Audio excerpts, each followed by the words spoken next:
Memang sekarang zaman yang di dalam jaringan seperti ini yang tentu sangat bermanfaat, apalagi kalau di streamingkan, di live streamingkan di YouTube, sehingga mungkin untuk kegiatan di Zoom tidak terlalu banyak orang, sehingga tidak terlalu banyak suara yang masuk, tapi yang di YouTube yang banyak.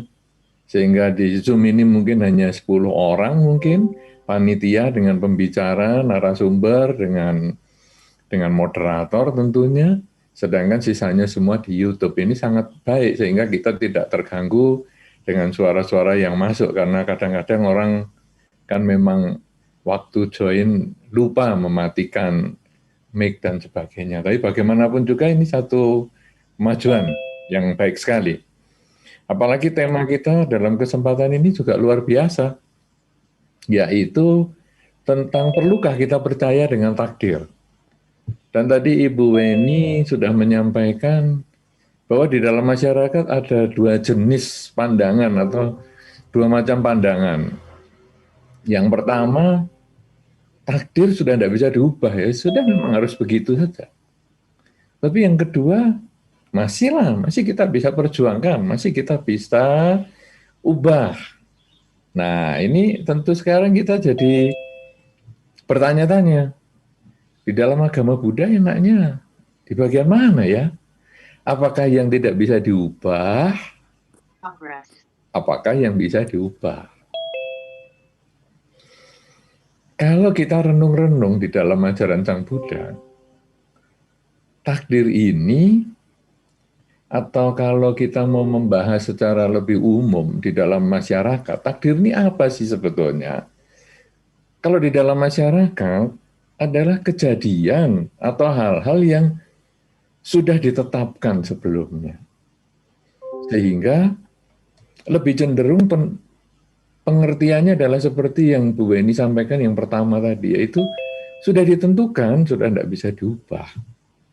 Nah, sekarang kalau di dalam agama Buddha, kita lalu melihat, apakah ada hal-hal yang juga tidak bisa diubah, yang seperti sudah ditentukan dari awal.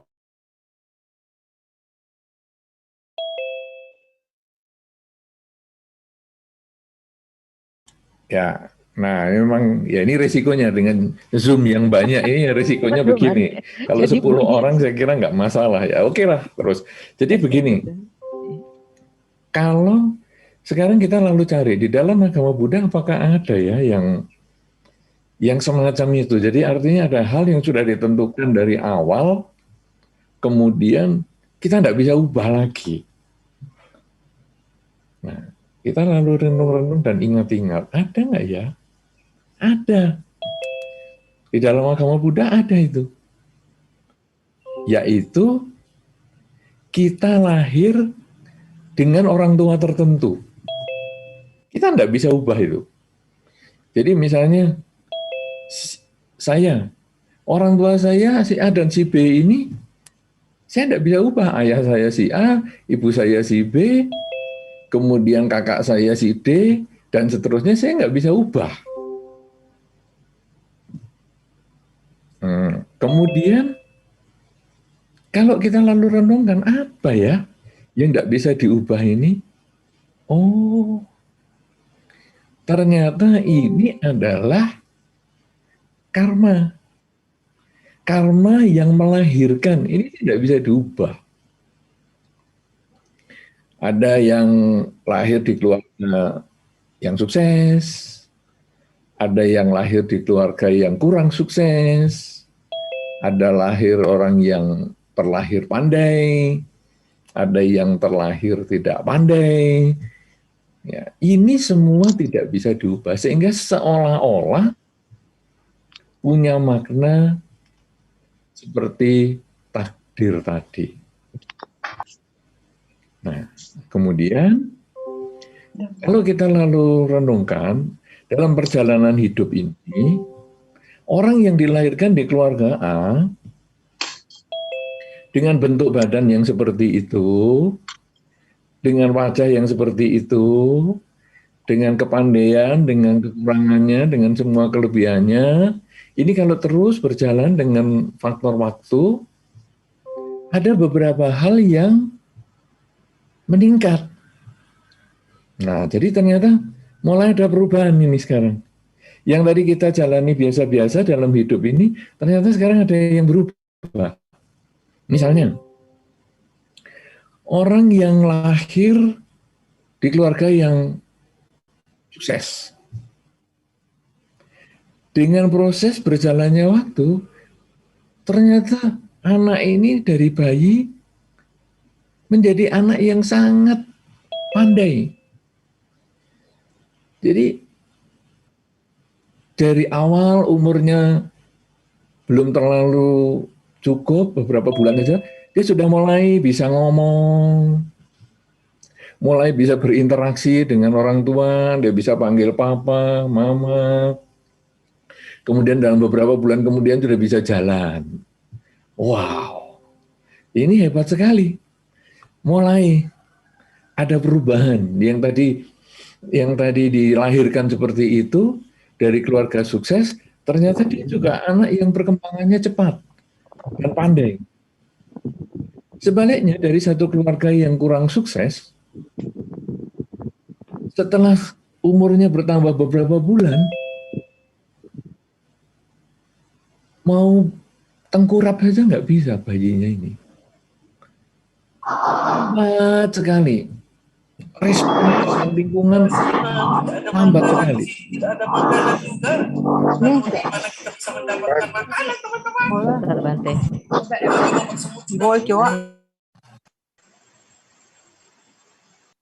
Ya bagus, jadi seperti itu. Kalau nanti begitu mulai rame, di-mute semua lagi. Nanti saya saja yang hidupin sendiri. Itu loh, makannya pakai ada isinya dalam.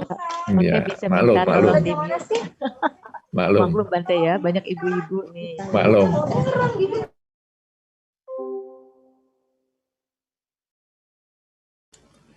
Ya, jadi dibikin standar saja untuk di-mute yang lain. Jadi sekarang dari keluarga yang tidak sukses tadi, makin besar beberapa bulan, mau balik saja bayinya, mau tengkurap saja lambat sekali. Apalagi mau ngomong. Sampai akhirnya beberapa bulan, beberapa tahun, ngomong aja susah. Kemudian gerakan-gerakan tubuh juga susah. Nah ini sesungguhnya kalau kita lihat di dalam teori karma, ini karma yang tadi melahirkan ini, ada karma yang mendukung. Jadi tadi dilahirkan dari orang sukses, dia tambah sukses lagi. Dengan kepandaiannya, dengan fisik yang bagus, dengan motoriknya yang bagus, dengan kemampuan bicara yang bagus. Jadi tambah menyenangkan. Kemudian, waduh, keluarganya ya tentu senang sekali karena dia memang dari kecil sudah lucu, imut, wah menyenangkan banget lah. Sedangkan yang satu tadi, yang keluarga nggak sukses ini, aduh, sudah nggak sukses, ngomongnya saja susah, terus sudah bisa ngomong juga nggak sempurna ngomongnya, kalimatnya juga nggak jelas, kemudian gerak-geriknya juga lambat. Nah ini sebetulnya adalah rangkaian karma yang menguatkan. Apa yang tadi sudah muncul waktu lahir, dikuatkan.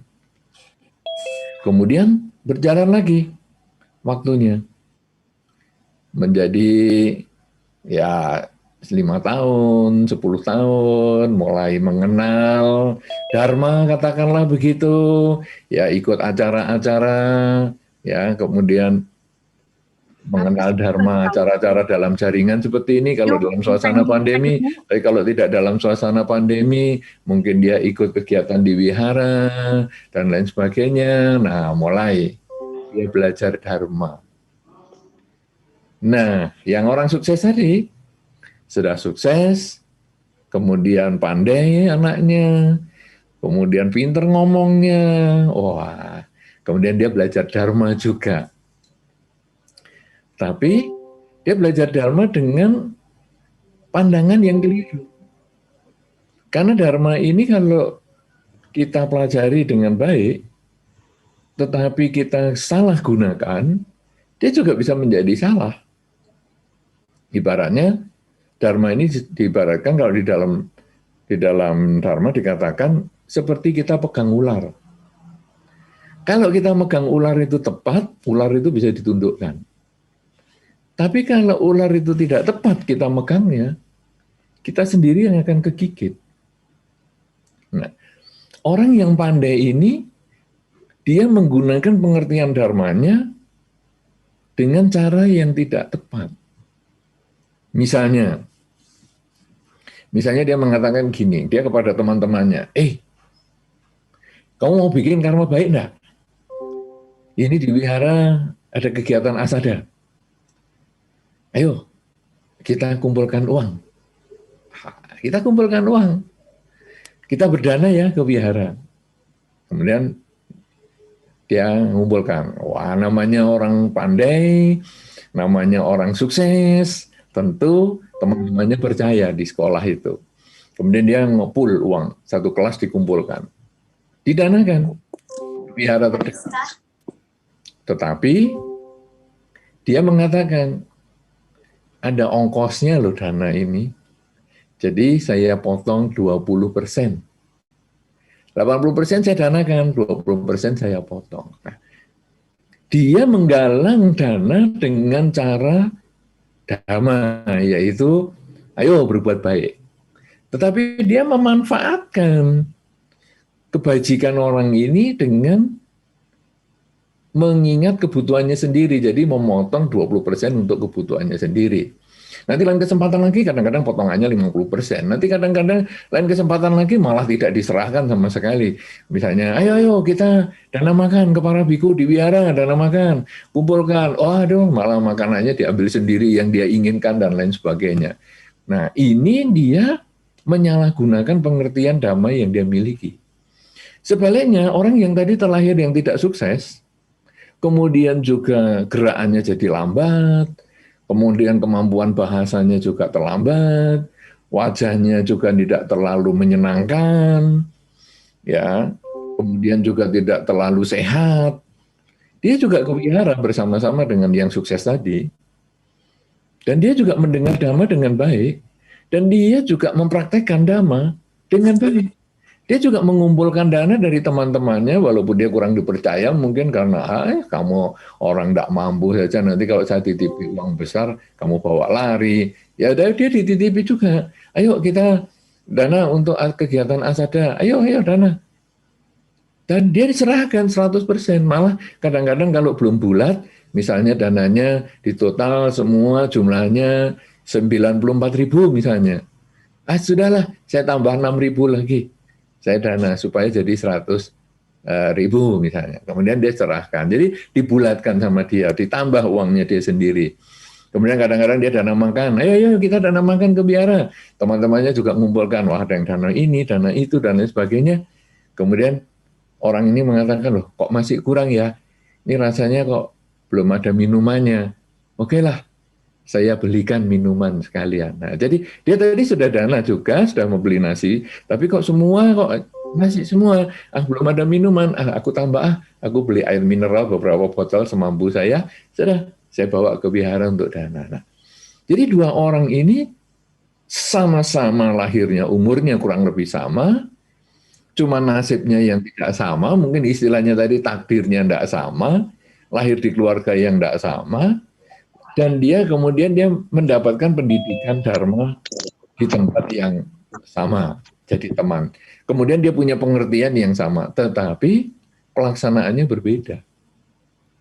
Akhirnya si A yang tadinya ini suka mengumpulkan dana tapi mengurangi dan lain sebagainya ini, dia sebetulnya sedang menanam karma buruk. Dia menabung karma buruk. Dia menabung sedikit, tiba waktunya pasti akan ada buahnya. Sebaliknya si B juga begitu. Si B yang tadi dari keluarga yang tidak sukses ini, kemudian makin besar, dia ngumpulkan dana juga, dia nambahi dananya malahan. Dana makan, dana uang dia juga tambahi, dia bulatkan misalnya. Dia sebetulnya sedikit demi sedikit dia menambah karma baik. Nah terus ini berjalan beberapa tahun. Ketika karmanya mereka ini berbuah, si A yang tadi timbunan karma buruknya ini berbuah, waktu dia mengantar dana makan ke wihara, yang sudah sebagian dia selipkan, yang sudah sebagian dia manfaatkan, dia mengalami kecelakaan. Mengalami kecelakaan sehingga kakinya harus diamputasi, harus dipotong, kemudian mukanya harus dijahit menjadi beberapa belas jahitan, matanya menjadi rusak, dan lain sebagainya, sehingga mukanya sudah menjadi tidak karu-karuan, fisiknya juga tidak karu-karuan, padahal dulunya dia ganteng, dia pandai, dia bisa motoriknya ini dia bisa kerja lebih awal waktu bayinya, sekarang mau gerak saja susah, mau ini mau susah, mau ngomong juga susah, karena di bagian mulutnya juga sudah ada, di rahang ini juga sudah mengalami masalah sehingga harus dijahit dan lain sebagainya, ngomong juga susah, sudah nggak jelas, orang melihat mukanya juga takut, karena sudah mengerikan padahal dulu ganteng misalnya, ini terjadi perubahan. Sebaliknya si B tadi yang dari keluarga yang tidak sukses, kemudian juga motoriknya lemah, kemudian ngomongnya juga nggak jelas, wajahnya juga nggak terlalu bagus, tapi dia terus melakukan dharma ini dengan baik. Dia menjalankan dharma ini dengan sungguh-sungguh. Dia mengantarkan dana makan ke wihara, ya dia nambahi dana makan ini sering juga. Kemudian dia juga kadang-kadang dana untuk kegiatan asada misalnya, Waisak seperti yang kemarin misalnya, nanti Katina misalnya, dia juga banyak berbuat baik. Dan akhirnya beberapa orang wihara mengatakan, ini anak baik nih. Ya, mungkin malah Ibu Weni mengatakan, ini ada anak baik nih.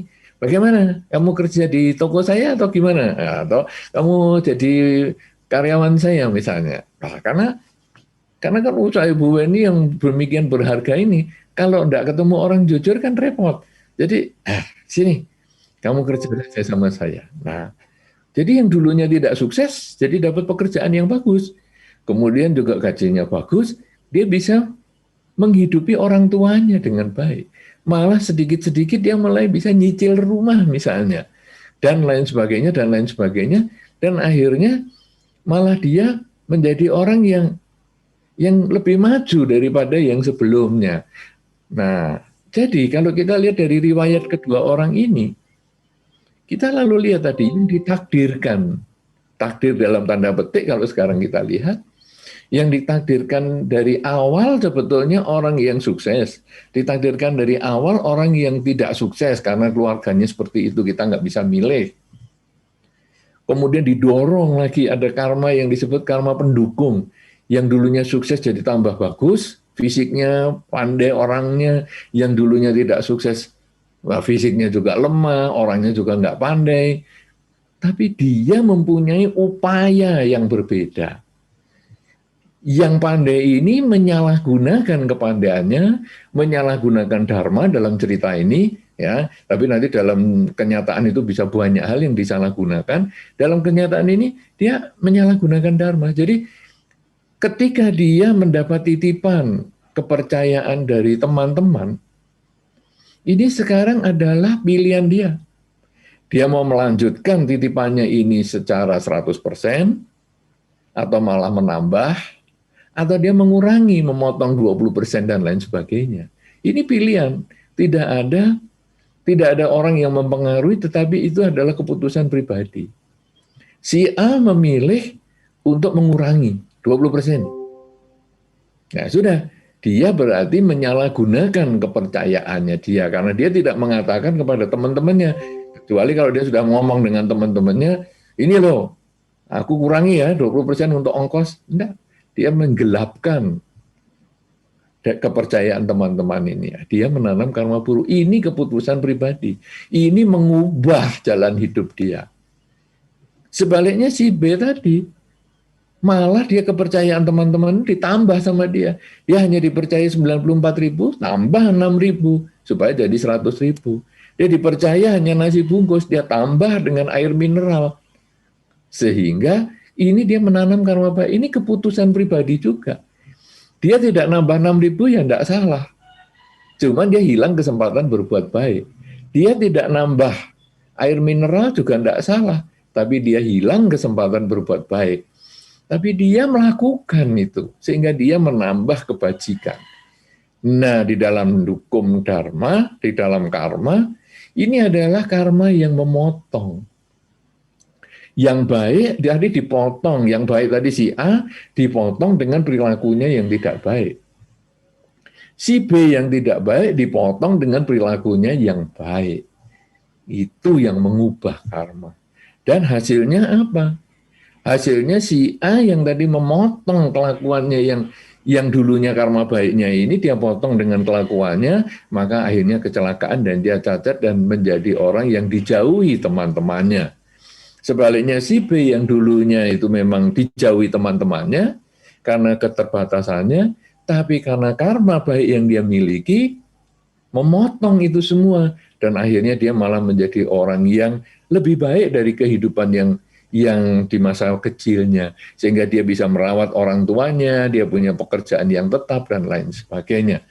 Nah, sekarang kalau kita lihat dari jalurnya ini ternyata karma yang jadi dari lahir itu kita bisa ubah dengan kelakuan kita. Ini yang mungkin di dalam pernyataan Ibu Weni awal tadi, ini menjadi gabungan dari kedua-duanya. Ibu Weni tadi menyampaikan bahwa apakah takdir itu sudah tidak bisa diubah. Nah, memang kalau sudah lahirnya seperti itu mana bisa diubah. Kita tidak bisa milih, misalnya, saya kepingin orang tua saya adalah tetangga saya inilah. Saya tidak bisa ubah itu. Ya sudah, orang tua saya adalah yang ini. Kemudian Ibu Weni tadi menyampaikan, apakah bisa diubah? Karena ada dua pandangan dalam masyarakat. Satu, bisa diubah, tidak bisa diubah, yang satu bisa diubah. Nah, ini cerita ini tadi, kejadian karma yang memotong, ini adalah yang mengubah jalan hidup. Jadi orang yang sukses, kalau dia kelakuannya jelek, dia mengubah menjadi, karmanya bisa berubah menjadi tidak baik. Sedangkan orang yang tidak sukses, dia jalankan dharma dengan baik, maka dia bisa jadi orang yang lebih baik hidupnya. Itu berarti ada perubahan. Sehingga kalau sekarang temanya kita ini misalnya dalam suasana pandemi misalnya, bagaimana ya? Apakah pandemi ini sudah karma yang harus kita jalani?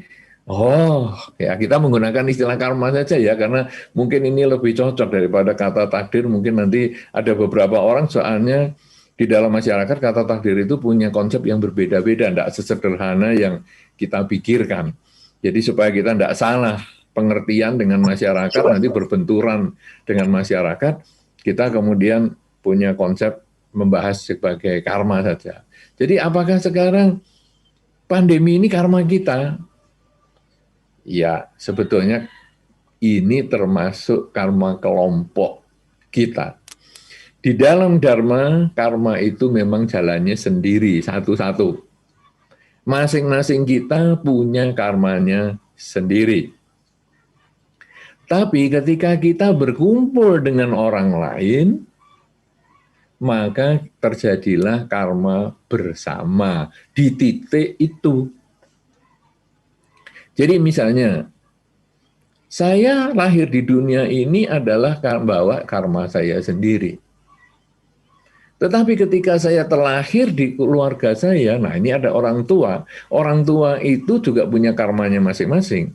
Dia melahirkan saya. Maka jadilah pertemuan itu sebagai karma keluarga. Masing-masing membawa karmanya sendiri-sendiri, tetapi pertemuan dalam keluarga menjadi karma keluarga. Sehingga kalau keluarga sukses, saya lahir di situ, saya ikut sukses. Karma bersama. Padahal saya sukses karena dulu saya juga sudah membuat karma-karma yang baik di kehidupan sebelumnya, tapi sekarang terkondisi lahir di keluarga sukses. Saya sekarang terlahir di keluarga yang tidak sukses. Ini juga sama. Saya dulu sudah membawa karma-karma yang kurang baik di kehidupan yang sebelumnya, sehingga saya sekarang terkondisi lahir di keluarga yang kurang sukses. Nah, ini menjadi karma keluarga. Lalu karma keluarga ini bagaimana sekarang? Nah, karena Misalnya terjadi pandemi, karma keluarga. Orang tua saya sakit, terkena COVID. Kemudian ibu saya misalnya komorbid. Wah, sudah sakit, meninggal.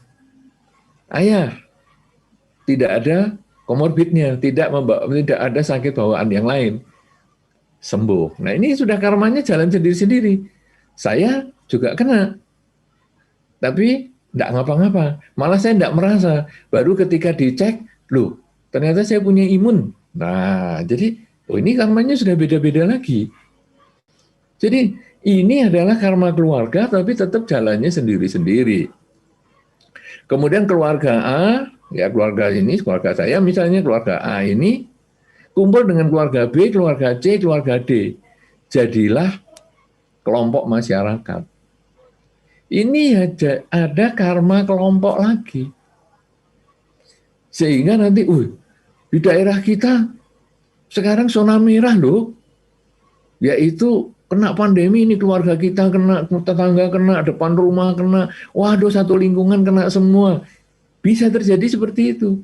Tapi nanti masing-masing juga ada yang sembuh, ada yang tidak sembuh, ada yang meninggal, ada yang lain-lain dan lain-lain. Ada yang satu rumah juga tetap nggak kena misalnya.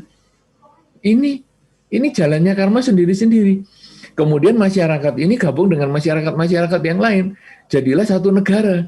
Negara ini ada zona merah misalnya. Kemudian negara sana juga sama. Jadi ini gabungan lagi. Kemudian negara-negara bergabung menjadi dunia.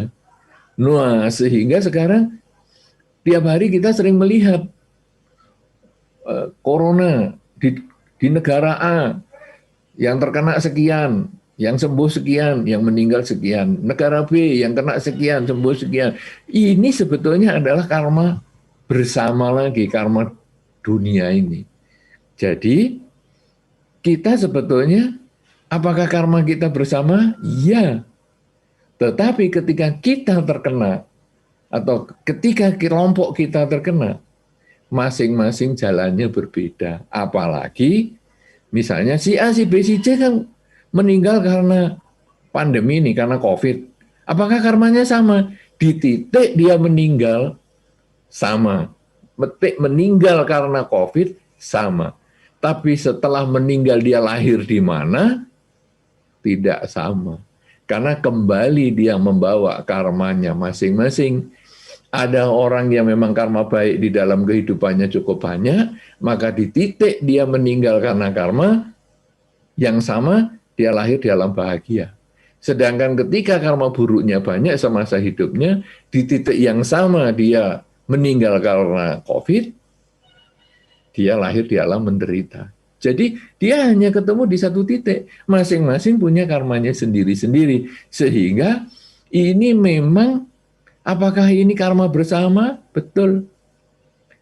Tetapi kita dengan memiliki karma sendiri yang baik, kita mempunyai jalan hidupnya sendiri juga. Jadi sekarang setelah kita ini memahami bahwa pandemi ini menjadi milik bersama karena menjadi karma kelompok, baik kelompok masyarakat kecil maupun negara bahkan dunia, kemudian kita lalu renungkan apakah bisa diubah. Nah, ini juga tergantung kita. Karena kalau tadi si orang sukses ternyata dengan kelakuannya dia yang negatif, berubah dia menjadi tidak sukses. Si tidak sukses dengan kelakuannya yang positif, contoh si A, si B yang pertama tadi, jadilah dia orang sukses. Sekarang kita dalam lingkungan yang suasana pandemi ini, kita juga kelakuan kita juga harus kita perbaiki supaya kita bisa melewati masa pandemi ini dengan lebih baik. Bagaimana kita cara mengubah kelakuan kita? Banyak hal secara medis ataupun secara umum. Kita ikuti protokol kesehatan yang sudah disampaikan dan sudah diulang-ulang oleh pemerintah. gunakan masker, jaga jarak, dan lain sebagainya. Itu yang kita harus kerjakan. Vaksinasi, kita harus kerjakan itu. Karena itu untuk menjaga kesehatan kita di masa karma kelompok kita ini sedang berbuah, yaitu pandemi. Kemudian secara spiritual, kita melakukan banyak kebajikan. Dalam suasana kita banyak tinggal di rumah seperti hari ini, waktu kita banyak untuk melakukan perbuatan baik. Perbuatan baik dengan pikiran, perbuatan baik dengan ucapan, perbuatan baik dengan perilaku. Loh, di rumah kok bisa berbuat baik dengan pikiran, ucapan, dan perilaku? Bisa.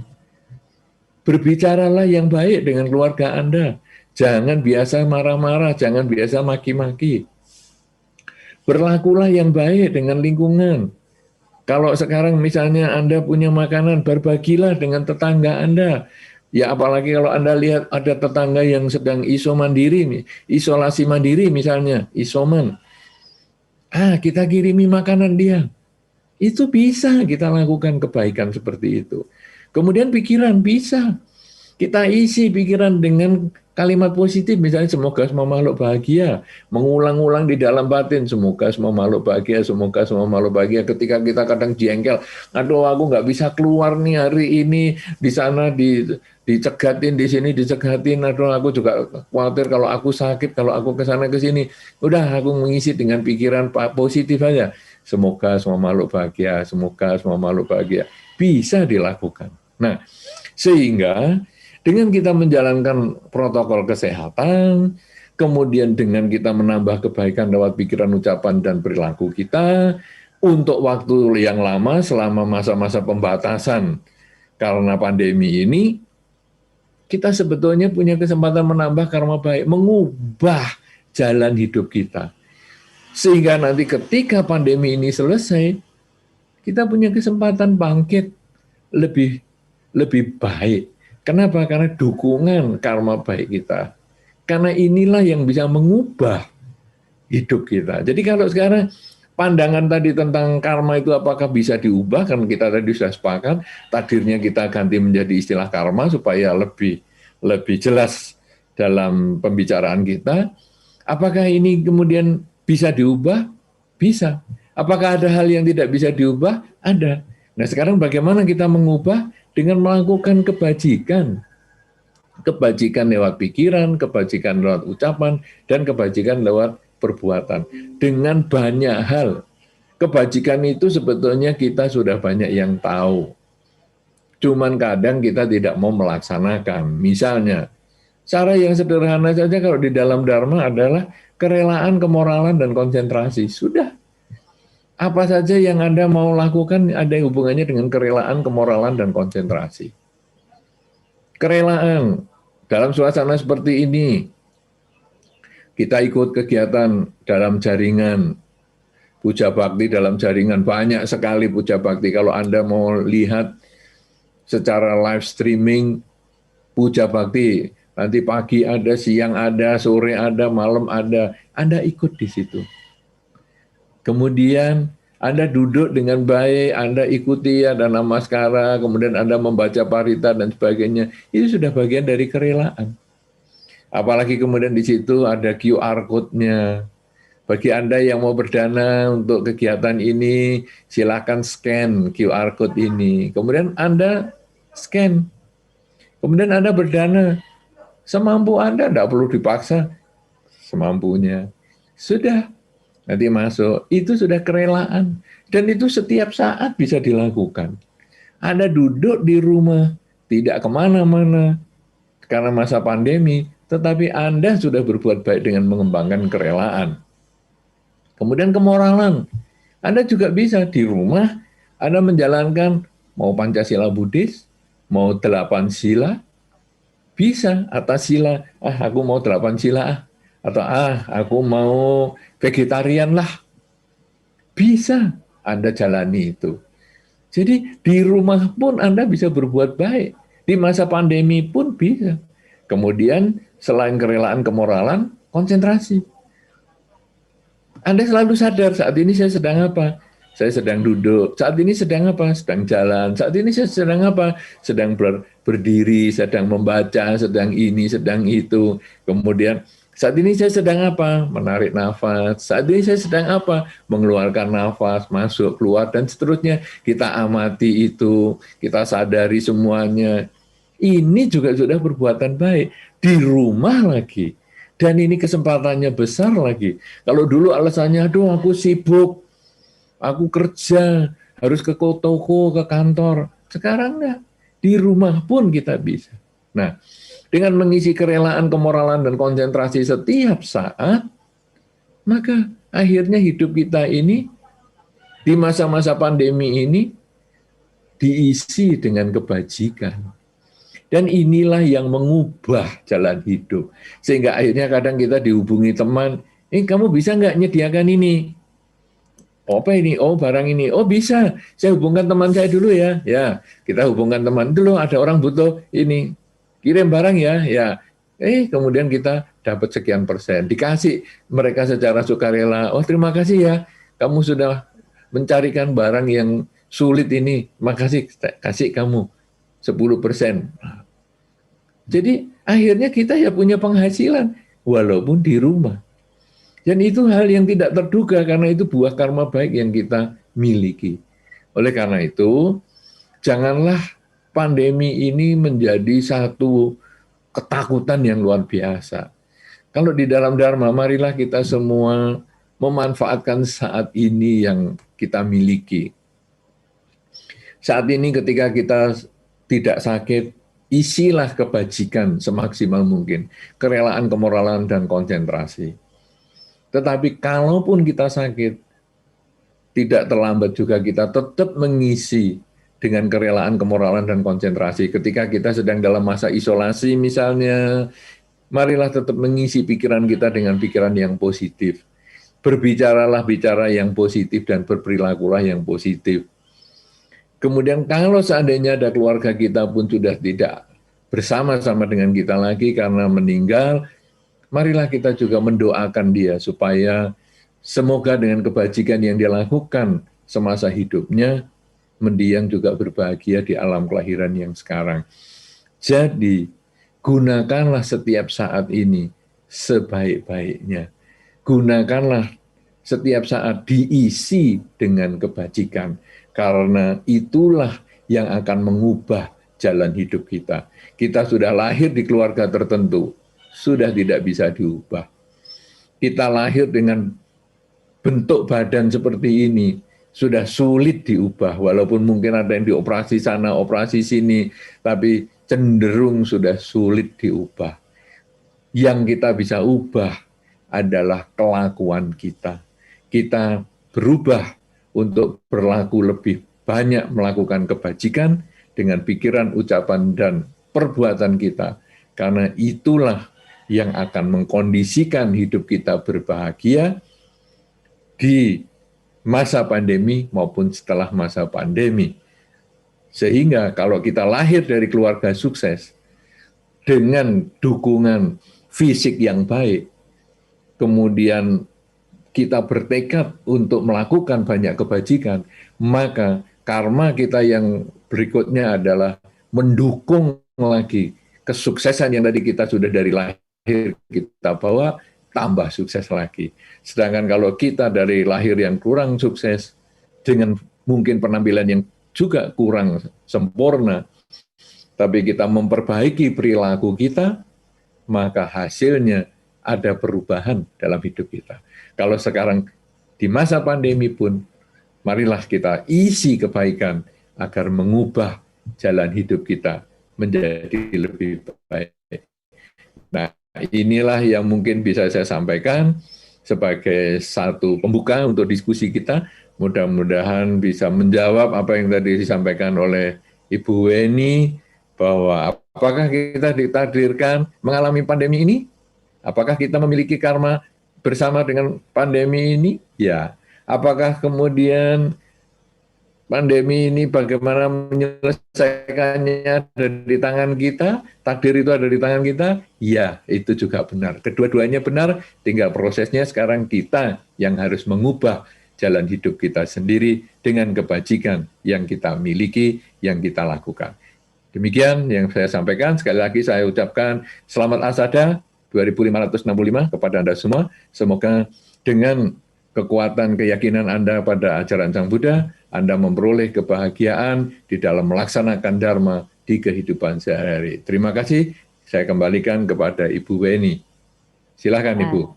Terima kasih Bante, ini luar biasa ya. Kita semua diingatkan lagi oleh Bante.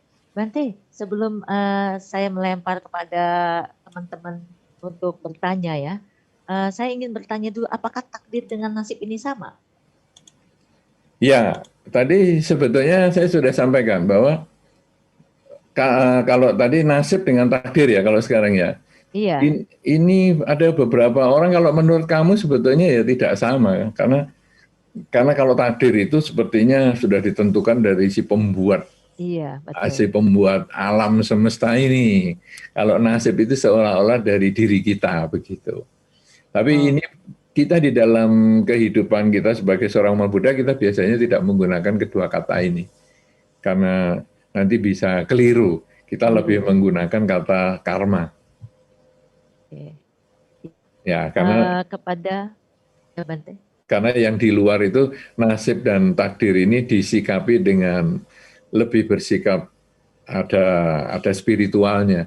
Sedangkan kita tentu berbeda, memiliki sudut pandang yang berbeda. Nanti bisa menimbulkan masalah kalau kita menggunakan kata itu.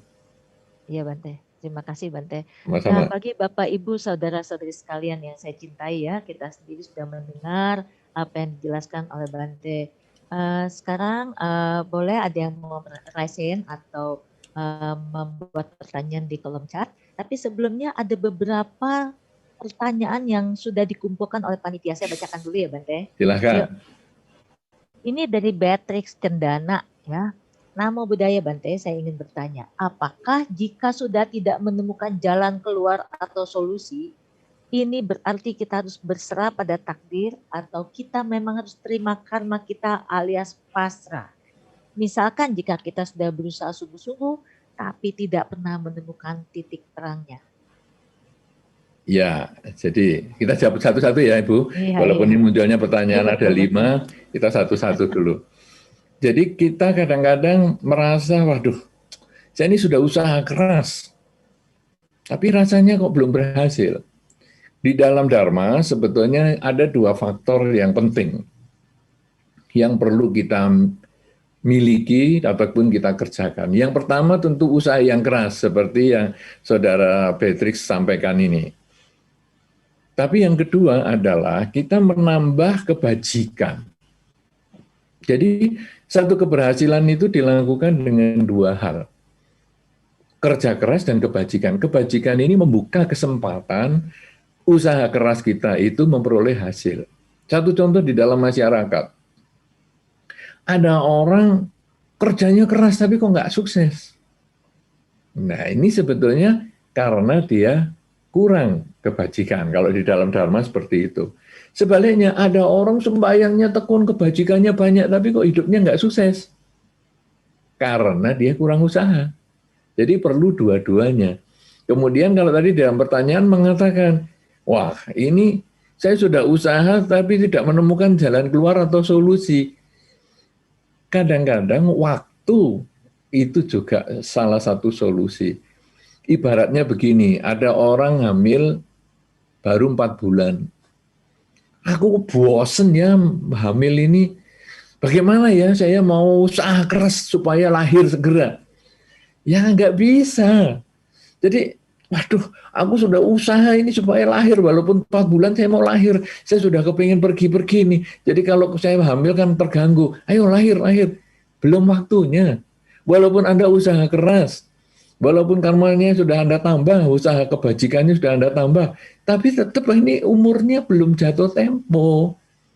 Nanti kalau sudah 9 bulan, dia lahir sendiri. Nah, sehingga kalau Anda misalnya belum menemukan jalan keluar ataupun solusi, padahal Anda sudah berjuang dan sudah berbuat baik, lakukan terus perjuangan Anda itu, jangan putus asa. Ya, kemudian nyerah, sudahlah kalau gitu aku memang sudah tidak ada harapan ini. Tidak, terus perbanyak kebajikan dan terus lakukan usaha itu. Karena nanti ada waktunya, itu Anda akan memetik buah kebahagiaan yang Anda sudah idam-idamkan itu, ya. Jangan pernah putus asa, jangan lalu pasrah. Ya sudah, aku sudah usaha. Jangan. Kadang-kadang Anda perlu teman, perlu keluarga untuk mendukung supaya Anda jangan putus asa.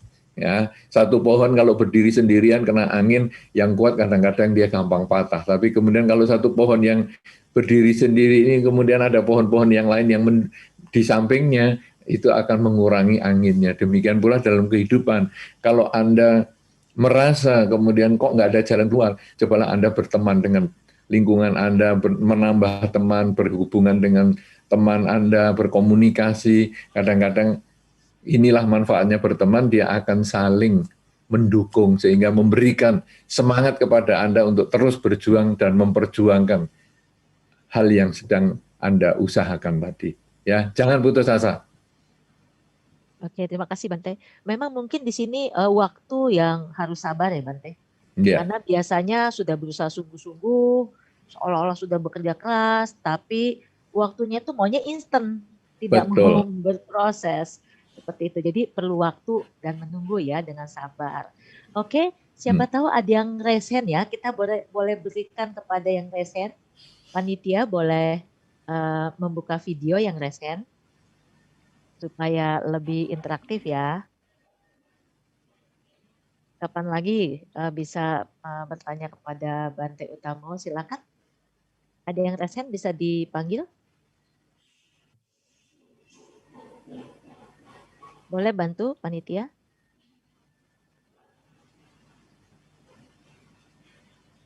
Kalau sudah dibuka videonya dan suaranya, boleh menyapa Bante.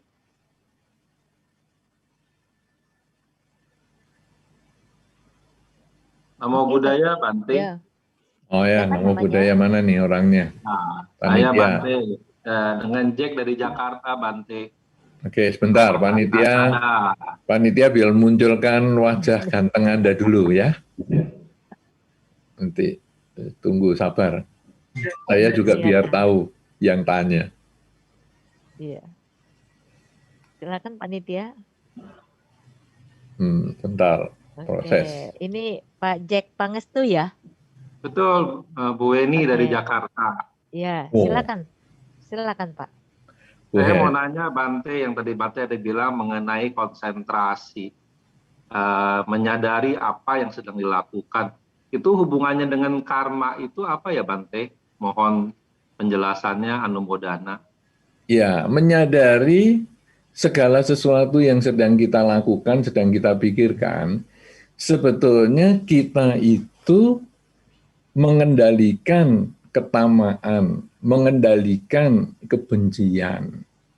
Ya, karena ketamaan dan kebencian itu timbul karena kita ini memperbandingkan masa lampau dan masa sekarang. Jadi kita tidak hidup di dalam kesadaran. Misalnya, ketika saya berpikir, duh tadi kok saya melakukan itu ya, kenapa timbul kebencian?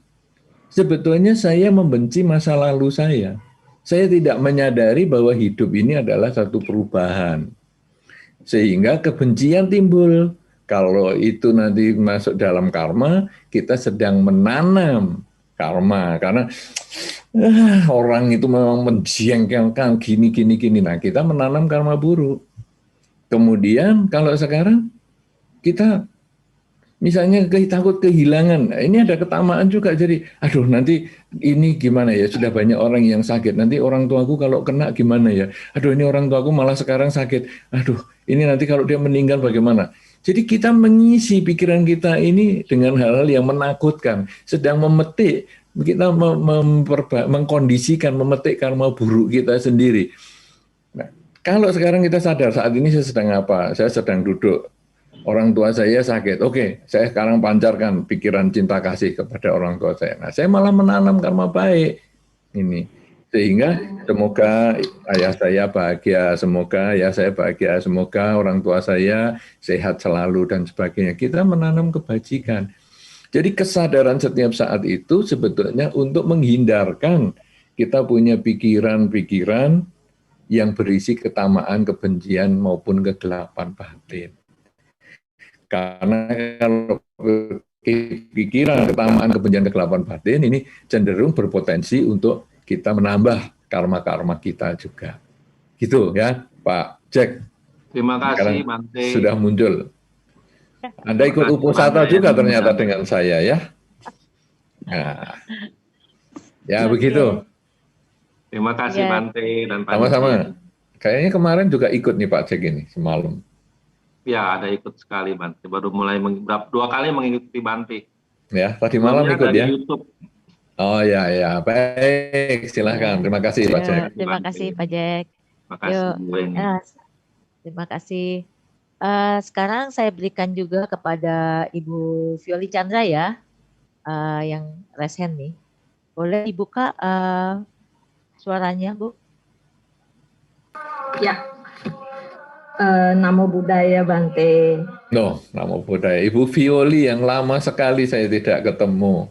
Orang lama. Sekarang jumpa Bante. Sekarang jumpa online ya Bante. Justru ini manfaatnya online. Bisa ketemu. Ya. Baik, Silakan Bante. Ibu. Bante, tadi mendengar mengenai karma kelompok itu serem bagi saya ya Bante ya. Mendengarkan itu hal yang serem sekali karena saya pernah juga melihat pengalaman nyata nih Bante.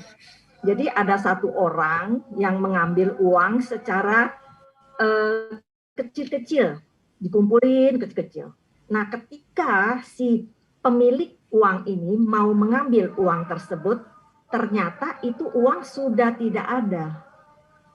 Dimanfaatkan untuk dia jalan-jalan dan sebagainya. Itu betul-betul karma yang sangat instan saya lihat. Nah, setelah beberapa kemudian, tuh yang pemilik uang juga menyampaikan kepada saya, wah, Bu, ini uang saya dipakai nih sama si A, gitu kan. Waduh, saya pikir ini wah bahaya sekali ini orang berani ya. Kemudian saya pertanyakan kepada yang mengambil uang ini. Setelah itu dia juga nggak bisa bertanggung jawab karena uangnya sudah tidak ada, hanya bisa menjual motornya untuk mengembalikan uang milik yang punya hak dana ini. Nah, berjalannya waktu, ini orang kecelakaan Bante, rumahnya kebakaran Bante. Nah, itu sangat menyeramkan ya apa yang disampaikan Bante. Nah, itu ada satu ini lagi Bante.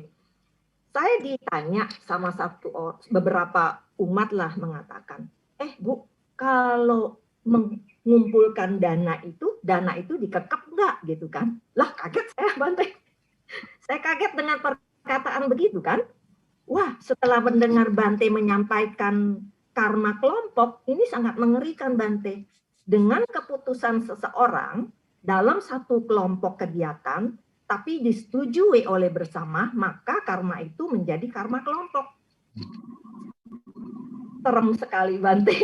Yep. Jadi ini merupakan ini ya contoh ya Bante, kan kita di sini banyak anak muda ya dalam berorganisasi. Jadi ini bagus sekali ini topik.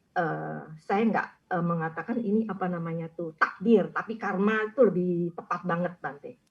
Ini serem banget Bante, karena saya melihat sendiri kejadiannya dengan mata dan kepala. Dalam kehidupan saat ini tuh terjadi Bante. Yeah. Jadi ini pengalaman yang sangat menjadi investasi ya buat kita ya. Diingat-ingat kalau dalam satu kelompok ada seseorang yang bikin keputusan tidak benar, maka soal dana ya Bante, maka kita jangan ikut menyetujui ya Bante ya, karena serem dan karma kelompok itu Bante nggak mau. Iya. Pertanyaannya adalah bagaimana dana ya? Ya, bagaimana Bante, dengan karma kelompok ini, lalu dengan seseorang yang sebagai pelaku. Oke, terima kasih Ibu. Silakan Bante. Iya, jadi memang karma kelompok ini ya agak mengerikan, tapi ya ini risiko organisasi. Makanya kalau sekarang kita mau menyepakati sesuatu, sebaiknya ya kita pikir dulu. Kalau ini baik, kita dukung. Kalau ini tidak baik, ya kita hati-hati. Kita perlu mengingatkan dulu. Sehingga jangan sampai masing-masing itu akhirnya terpengaruh ataupun tenggelam bersama. Kita tujuannya untuk membuat satu organisasi kan maunya untuk bangkit bersama. Yaitu, ayo kita berbuat baik bareng-bareng nih. Maunya kan begitu.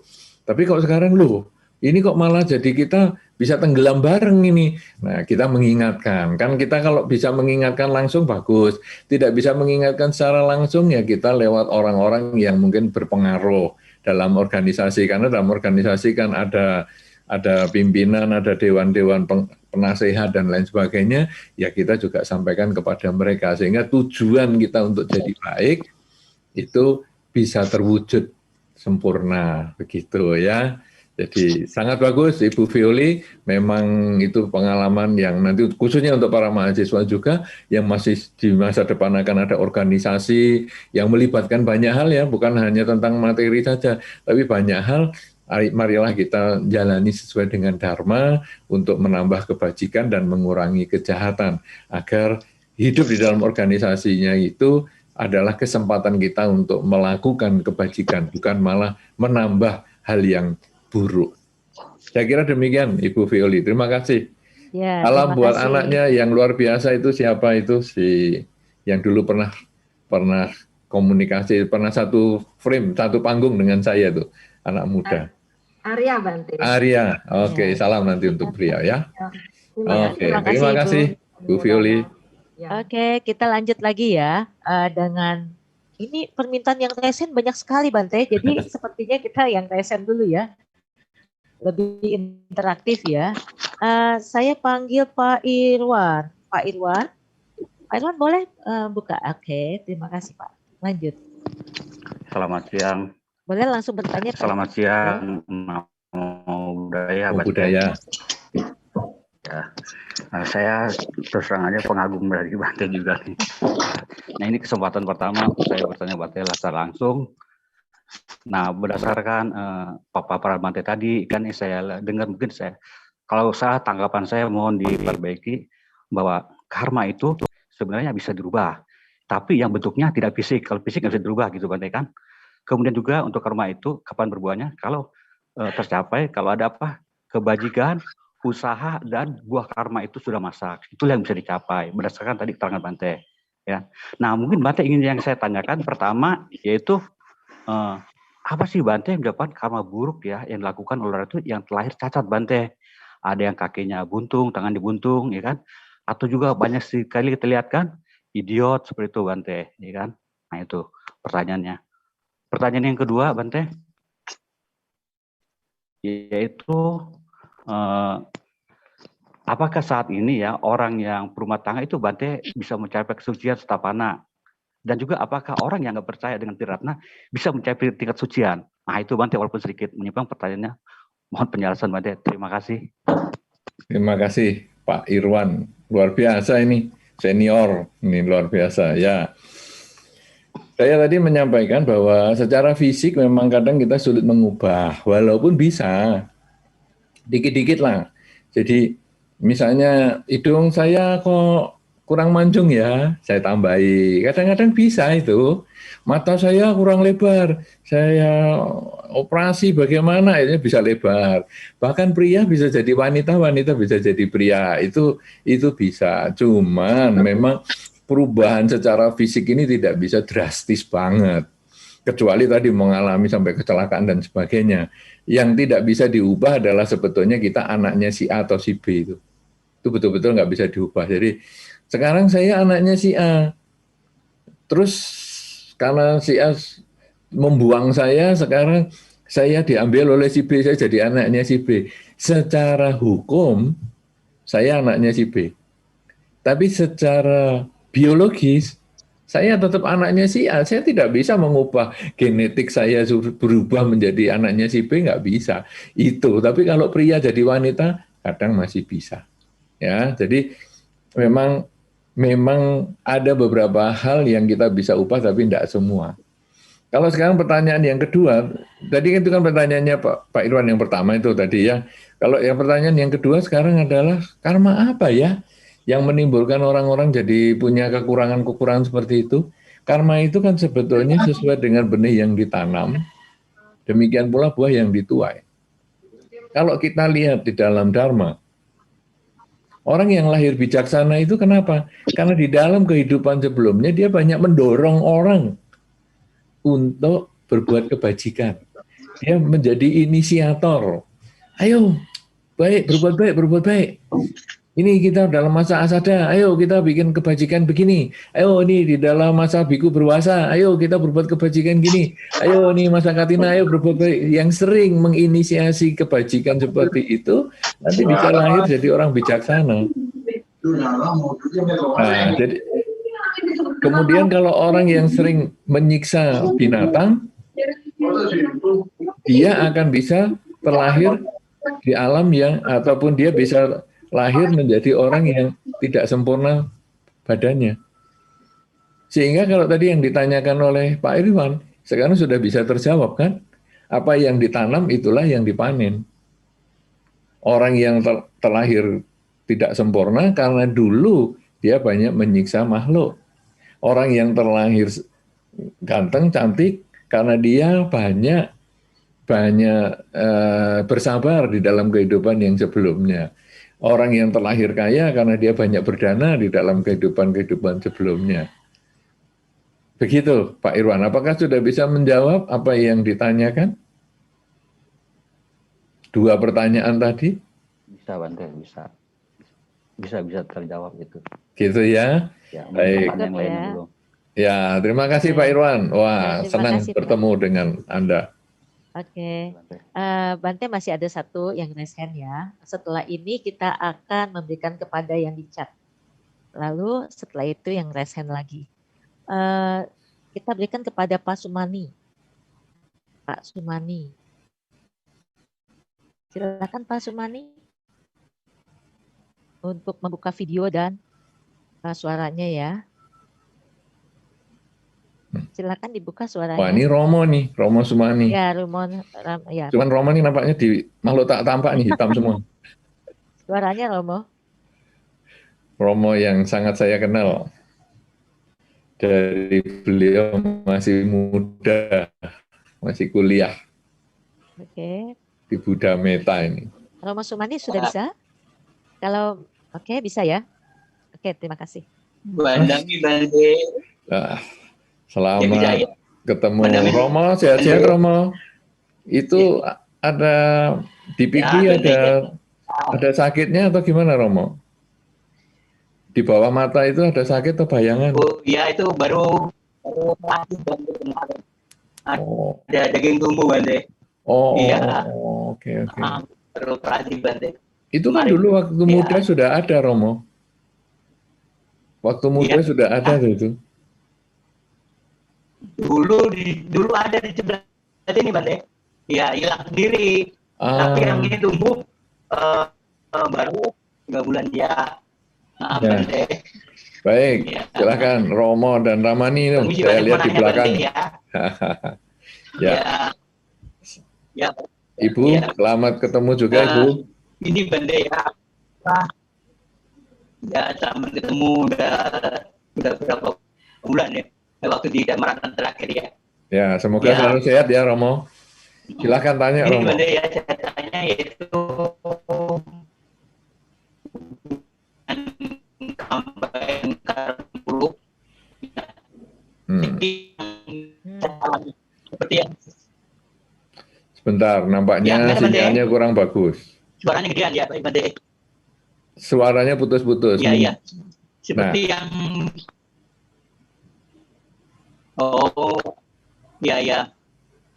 seperti seperti yang pernah saya alami 3 tahun ini secara berturut-turut, karma buruk berbuah terus, yaitu seperti sakit dan sebagainya, ya.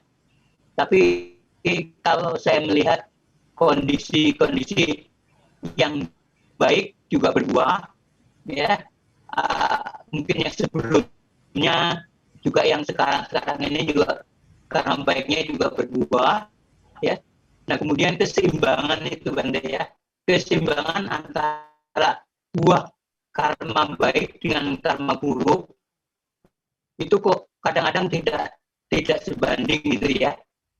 Itu ya. Apakah kira-kira karma baik saya ini masih harus dikembangkan terus menerus sehingga karma buruknya itu tidak berbuah, dan karma buruknya sekarang ini sedang berbuah adalah dikurangi semaksimal mungkin, Bante. Ya, terima kasih, Bante. Ya. Baik, Romo, ya mudah-mudahan saya bisa menangkap apa yang Romo tanyakan karena suaranya agak putus-putus. Saya akan berusaha menjawab semampu saya, sesuai dengan yang saya tangkap. Jadi begini, Romo, memang dalam kehidupan ini kadang kita memetik buah karma baik dan karma buruk secara bergantian. Kadang-kadang malah yang Romo sampaikan dalam waktu-waktu terakhir ini kok sepertinya banyak sakit yang saya alami, seolah-olah ada karma buruk yang datang berturut-turut. Sekarang begini, menyikapi buah karma, ini kadang-kadang kita perlu pola pikir yang positif. Jadi misalnya, kalau di dalam budaya Jawa kita akan kenal dengan kata untung. Nah, jadi itu sangat-sangat bermanfaat untuk menghadapi buah karma kita. Kalau di masyarakat di budaya Jawa kan begini, kita ada kecelakaan. Kemudian orang, bagaimana nih kecelakaannya? Untung loh, cuma sepeda motor yang rusak. Nah, jadi sebetulnya itu ada kecelakaan, ada buah karma buruk, tetapi untung cuma sepeda motor yang rusak. Tapi bukan cuma sepeda motor, kakinya juga kena luka. Untung cuma kakinya. Nah, itu berarti membuat kita lebih bersemangat di dalam kehidupan. Kemudian kaki kena. Wah, bukan hanya kaki kena, sampai kepala. Untung nggak meninggal. Kemudian, meninggal. Yang masih untung juga daripada hidup malah cacat. Jadi itu sebetulnya adalah pola pikir yang sangat luar biasa untuk menerima kenyataan. Nah, sekarang ketika Romo ataupun siapa saja yang menjalankan hidup ini kemudian merasa, kok saya banyak karma buruk ya, coba ubah pola pikir dengan kata untung itu. Misalnya, wah, saya kok ngalami penderitaan ini ya, misalnya uang saya kok hilang ya, untung cuman hilang sekian, tidak hilang semua.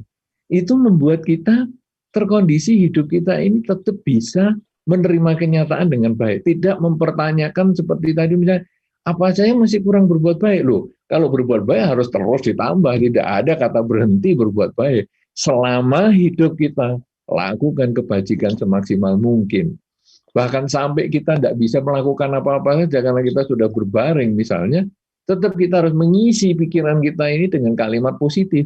Kalau perlu kita masih bisa ngomong, kita nyuruh teman kita atau keluarga kita untuk melakukan kebajikan.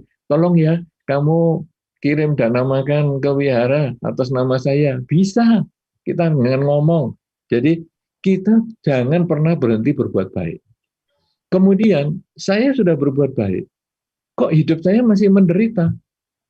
Kita lalu punya pola pikir lagi. Untung saya sudah berbuat baik, sehingga penderitaan saya cuma seperti ini. Kalau saya kurang berbuat baik, mungkin penderitaan saya lebih parah. Kemudian kalau tadi Romo mengatakan akhir-akhir ini, sekian lama ini, saya kok ngalami gini. Nah, kita lalu renungkan, aku yang dulu sekian lama hidupku, sudah hidupnya bahagia. Jadi kalau sekarang sekian lama ini saya menderita, masih untung penderitaan saya itu hanya sampai seperti ini. Masih untung saya masih bisa bertahan. Saya masih untung masih bisa berbagi dharma. walaupun dalam kondisi yang tidak sehat. Jadi kita lalu melihat hidup ini selalu ada karma baik yang berbuah. Setiap saat ada karma baik yang berbuah, sehingga kita kemudian mensyukuri atas kebajikan yang kita sudah miliki sebelumnya yang berbuah pada saat ini. Dan kita kemudian tidak pernah nyesel lagi karena kita merasa ini manfaat kebajikan saya. Bahwa saya dulu sudah berbuat baik seperti ini, wah saya sekarang sudah mendapat kebahagiaan, maka supaya saya jangan sampai tekor tabungan kebajikan saya harus menambah kebajikan dengan lebih banyak lagi. Kebajikan dengan pikiran, sering mengucap semoga semua makhluk bahagia misalnya, kemudian sering menambah kebajikan dengan ucapan, yaitu berbicara yang positif, tidak lagi berbicara yang negatif, kemudian menambah perilaku-perilaku yang baik, dan lain sebagainya, sehingga hidup kita ini akan selalu berisi karma baik, yang pada saatnya pasti akan kita petik buahnya. Seperti yang tadi pertanyaan sebelumnya Pak Irwan tadi kan, pada saat waktu yang tepat, karma itu pasti akan kembali ke kita. Karma baik kalau kembali ke kita, buahnya kebahagiaan. Karma buruk kalau kembali ke kita, ya tentu hasilnya menderita, seperti yang tadi diceritakan Ibu Violi tadi. Jadi itu semua nyata di dalam kehidupan kita sehari-hari, tinggal kita terus menambah kebajikan. Jangan pernah putus asa. Seperti yang pertanyaan pertama Beatrix tadi, bahwa saya sudah berbuat baik banyak, tapi kok rasanya jadi tidak ada solusinya ya. Loh, ya sudah, terus lakukan, terus perjuangkan. Karena nanti pada waktunya akan berbuah hasilnya. Sama dengan orang hamil, tunggu 9 bulan. Nanti pasti akan lahir sendiri. Jangan 4 bulan diminta lahir, jangan mau instan. Karena tidak semua itu bisa instan. Karma buahnya juga ada waktunya masing-masing. Bahkan waktu itu kalau di dalam karma kan ada. Waktu di dalam kehidupan ini, ada berbuahnya di kehidupan setelah ini, ada berbuahnya nanti di kehidupan setelah ini, itu juga ada. Ya, jadi sabar, terus berbuat baik. Semoga nanti Romo Sumani selalu sehat, didampingi dengan Ibu, semoga sekeluarga sehat dan bahagia selalu. Begitu Romo ya? Baik. Terima kasih ya. Terima Semoga kasih Romo bahagia Romo Sumani. dan Ibu juga. Ya, terima kasih. Yuk. Ya. Bante, setelah ini kita akan masuk ke kolom chat ya. Karena banyak sekali pertanyaan nih Bante. Banyak sekali, ini sepertinya bisa sampai jam 12 malam Bante. Oh. Saya Ya. ingin bertanya Bante, apakah ketidakberuntungan atau musibah itu terjadi dengan sebuah alasan atau memang hanya hukuman akan karma buruk? Contohnya seperti tadi dijauhkan teman. Apakah itu terjadi bertujuan agar kita berubah menjadi orang yang baik atau memang dijauhin teman itu terjadi karena imbasan karma buruk saya di masa lalu? Terima kasih Bante. Dari Peter. Ya, jadi sekarang kalau kita renungkan lagi, ini sebetulnya mirip dengan pertanyaan Romo Sumani yang barusan saya jawab ini. Pada saat kita menerima kesulitan dalam hidup, pola pikir kita ini bagaimana? Kalau pola pikir kita ini bisa mengatakan beruntung aku hanya seperti ini, maka hidup ini berisi keberuntungan, tidak ada lagi ketidakberuntungan ataupun musibah.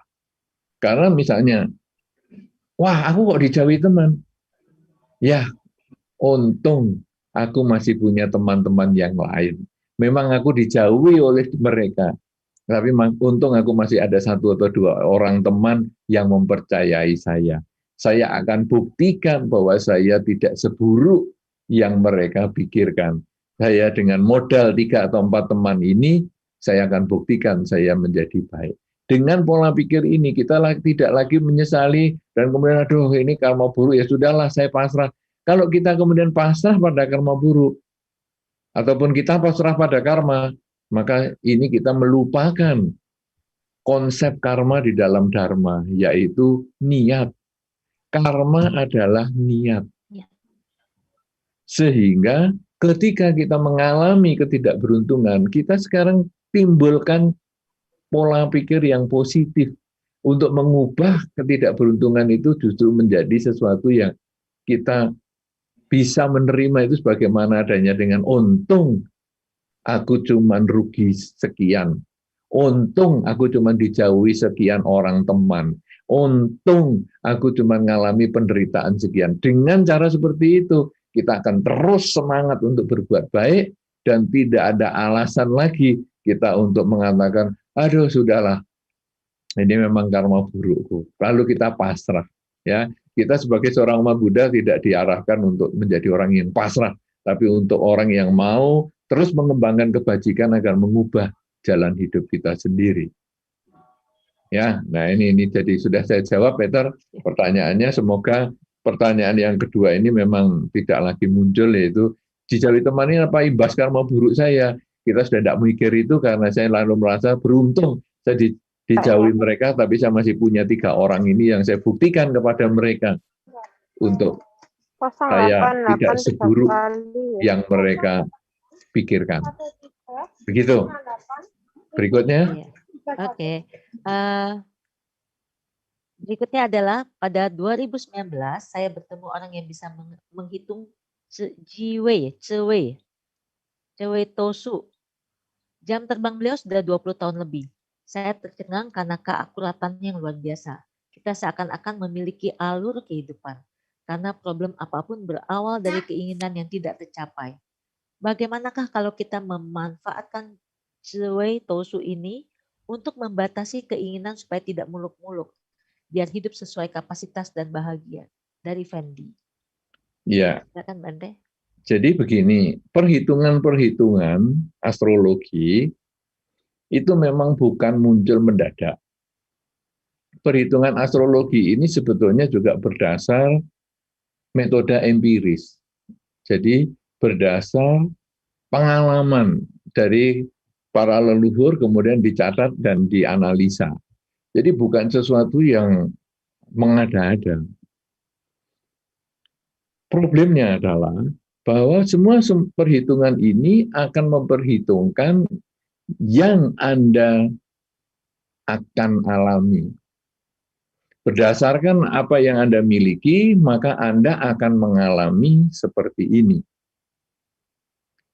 Perhitungan apapun juga dasarnya adalah apa yang Anda miliki memperhitungkan apa yang Anda alami.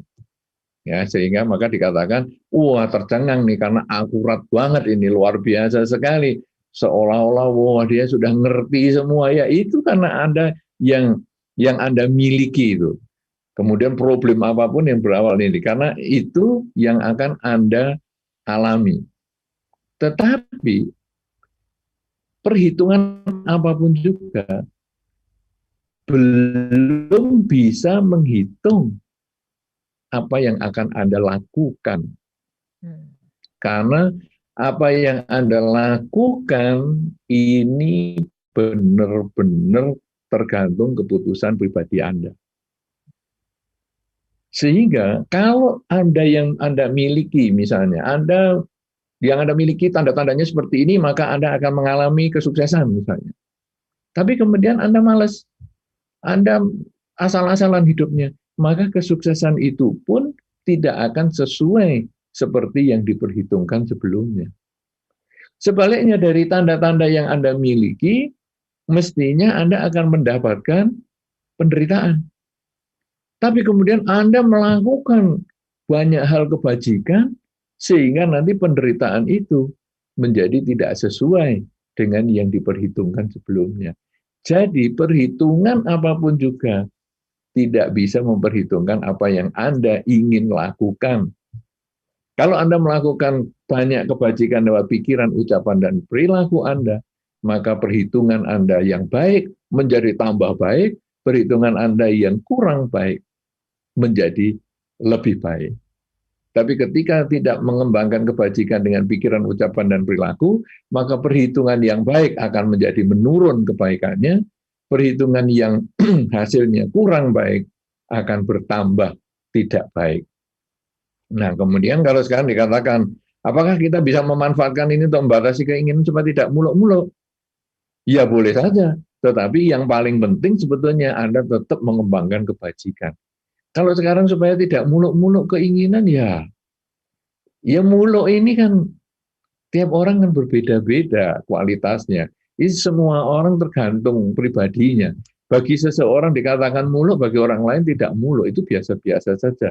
Jadi kalau sekarang kita tidak usah terlalu membatasi seperti itu, yang penting Anda mengembangkan banyak kebajikan. Sehingga kalau ada banyak kebajikan dilakukan, itu hidupnya akan menjadi bahagia.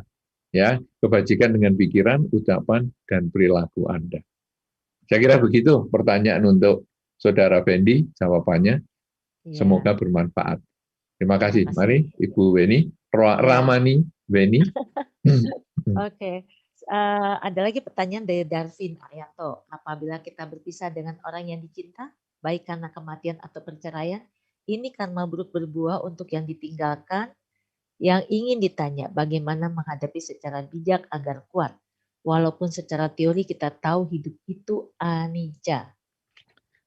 Memang kita tahu hidup itu anicca, ya. Jadi kita dari anak kecil pun sudah tahu. Pangeran Siddhartha yang demikian jenius saja, umur 29 tahun baru memahami bahwa ternyata tidak kekal itu bukan hanya untuk orang lain, tidak kekal itu juga untuk diri kita. Sehingga Pangeran Siddhartha begitu lihat, loh ada orang tua sakit, mati. Kemudian kan beliau bertanya kepada Cana, apa bisa ya kita ngalami itu? Bisa.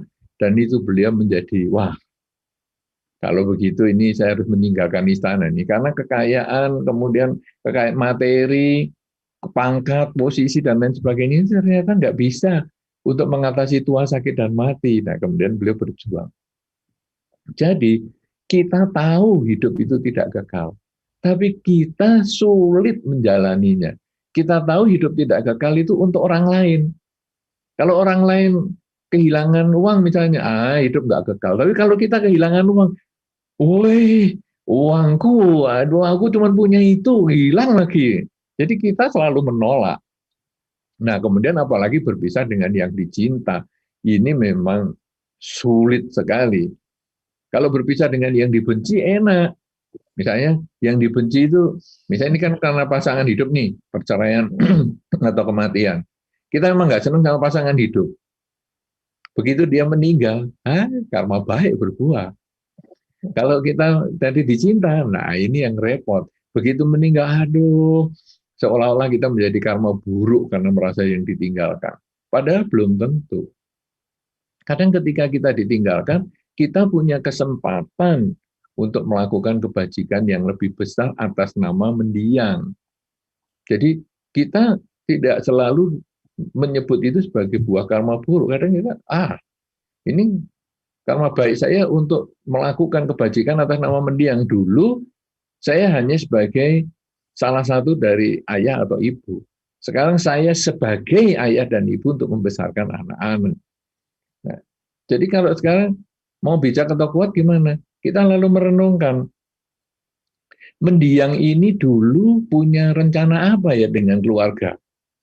Sekarang beliau sudah tidak ada, ini berarti diserahkan kepada saya untuk melanjutkan, dipercayakan kepada saya untuk melanjutkan masa depan keluarga ini.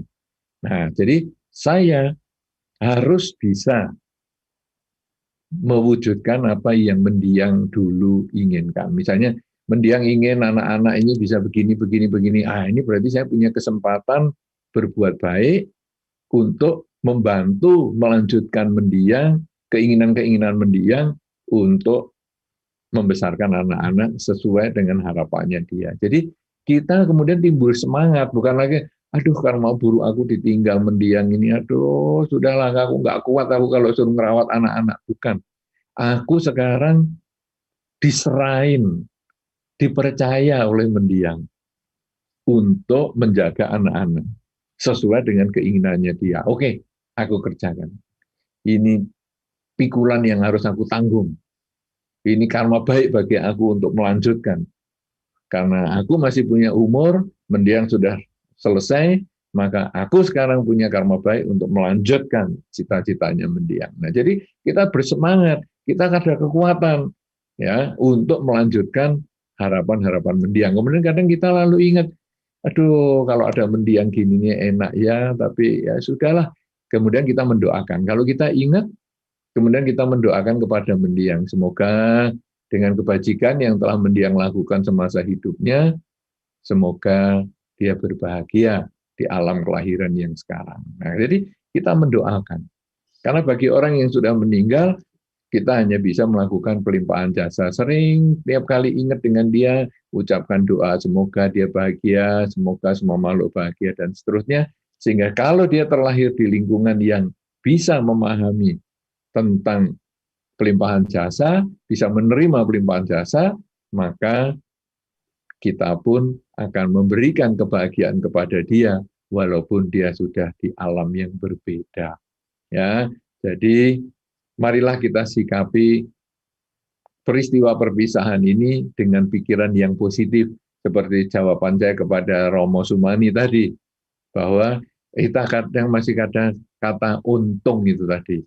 Ya untung aku masih kuat ketika ditinggal mendiang, sehingga aku sekarang akan memperjuangkan cita-cita mendiang yang belum terwujud terhadap keluarga ini, atau terhadap keluarganya dia mendiang, ataupun terhadap yang lain-lain. Begitu ya, Pak Arvin Arianto. Semoga bisa menjalankan kehidupan ini dengan lebih baik apabila bertemu dengan orang-orang yang berpisah dengan yang dicinta, karena di zaman seperti ini, ketika pandemi ini datang, memang banyak sekali yang berpisah karena kematian akibat pandemi. Ya, saya kira begitu. Terima kasih. Ya, Bante. Terima kasih, Bante. Kita masih ada banyak pertanyaan, tapi kita berikan kepada 2 orang ya, untuk yang resen ya, karena ada yang dari Malaysia, ada yang dari Los Angeles. Sepertinya kita harus berikan ya, karena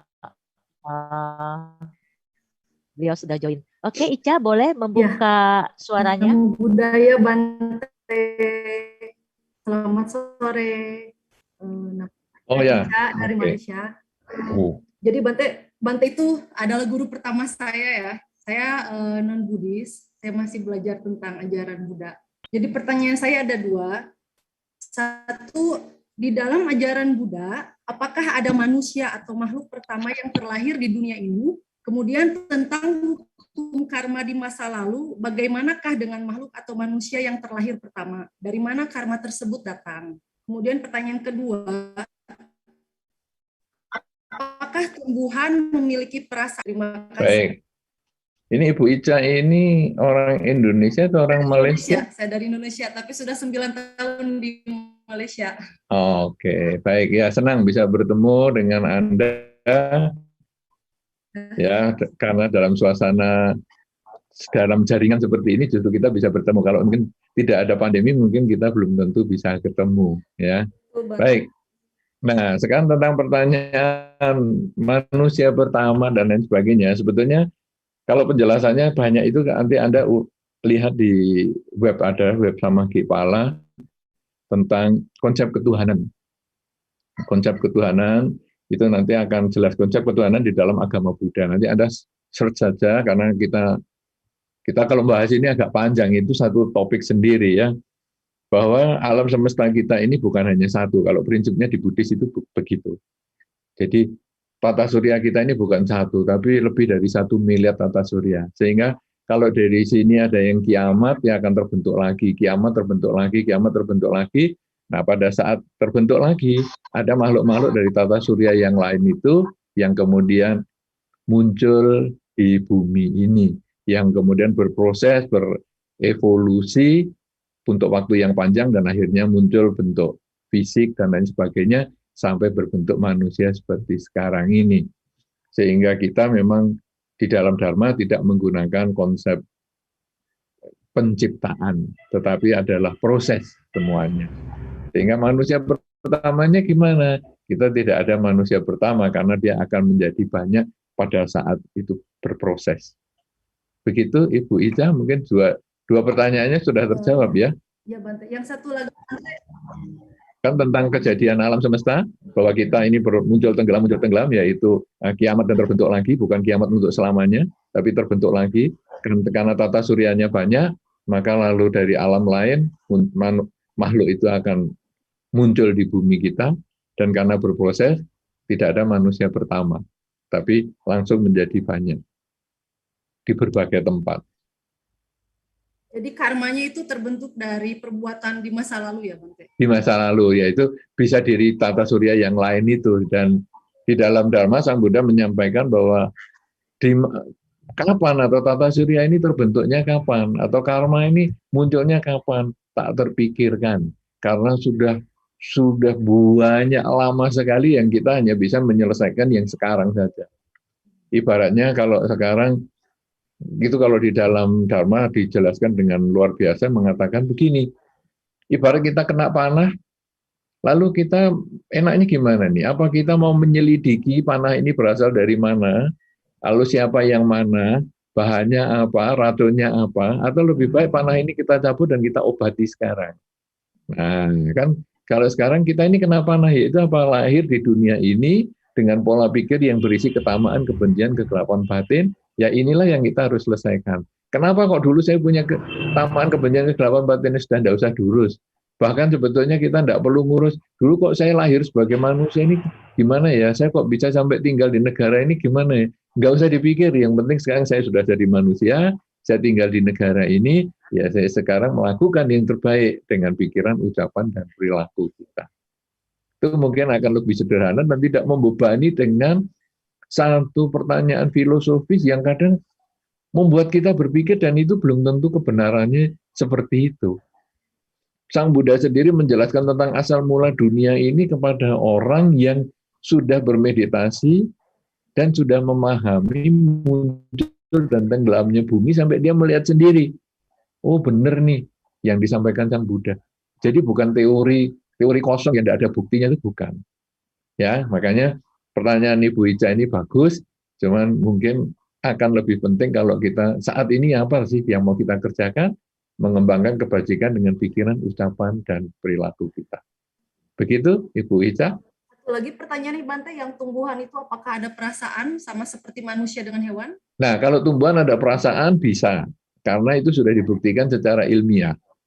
Jadi tumbuhan, kalau kita ngomong di depan tumbuhan mengatakan, saya mau besok mau saya potong loh ini pohon ini, ada getaran yang berubah, itu sudah diselidiki secara ilmiah. Jadi dia merasa takut. Tapi pertanyaan ini saya akan lebih perbaiki adalah tumbuhan itu tidak ikut kelahiran kembali. Karena tumbuhan itu tidak punya niat. Hanya makhluk yang punya niat, itulah yang akan ikut dalam kelahiran kembali di 31 alam. Tetapi tumbuhan bukan. Tumbuhan lebih cenderung dikatakan benda hidup. Dia benda hidup tapi bukan makhluk hidup. Bedanya makhluk hidup punya niat. Jadi dia punya karma. Karena kan kalau kita lihat 31 alam itu, makhluk terlahir di 31 alam kan karena karmanya. Nah, tumbuhan tidak termasuk karena dia tidak punya niat. Tapi dia bisa punya perasaan seperti yang Ibu tanyakan tadi. Ya. Nah, makhluk disebut benda hidup karena dia hidup dari makanan, dia punya akar untuk makan dan lain sebagainya. Kemudian dia tumbuh dengan dikondisikan oleh suhu atau cuaca. Jadi kalau terlalu panas ya dia mati, terlalu dingin juga dia mati. Itu makhluk juga begitu. Hidup dari makanan, makhluk hidup ini ya, manusia juga hidup dari makanan, dipengaruhi oleh suhu, kita kepanasan mati, kedinginan mati, tapi kita punya niat. Nah, bedanya di situ.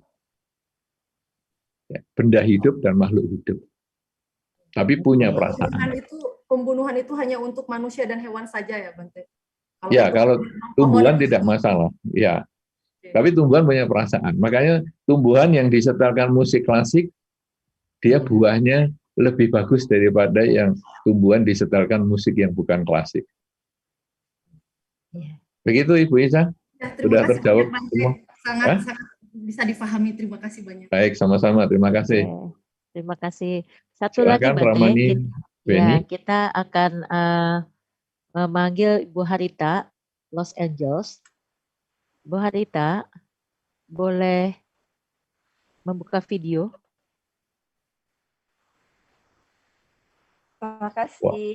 Ya, Ibu Harita jam berapa di sana, Bu? Ini jam pagi ya, Bu? Iya, jam 2. Ya, Jam 2 pagi. Ibu nggak tidur nih? ya tadi pagi-pagi jam 5 ketemu Bante udah. Oke. Jadi, yang acara yang lalu. Sekarang jam Oke. 2 malam ketemu lagi. Luar biasa ini Ibu ini. Mengikuti kita tadi ya dari jam 12 Iya, malam di sana betul. ya. Iya. Luar biasa. Silahkan Ibu. Pandami Bante, ini sangat mengganggu saya. Saya pengen tahu apakah di Buddhisme itu tidak ada istilah pengampunan seperti di agama tetangga. Karena saya tuh menyaksikan betapa menderitanya teman baik saya, kebetulan juga tetangga saya. Padahal kalau saya bilang dharmanya itu luar biasa, berdananya tuh luar biasa. Kalau cuma $1.000 kalau bantu teman itu gampang sekali. Di akhir hayatnya Bante, karena saya mendampingin dia karena kankernya di mana-mana, itu sampai begitu menderitanya.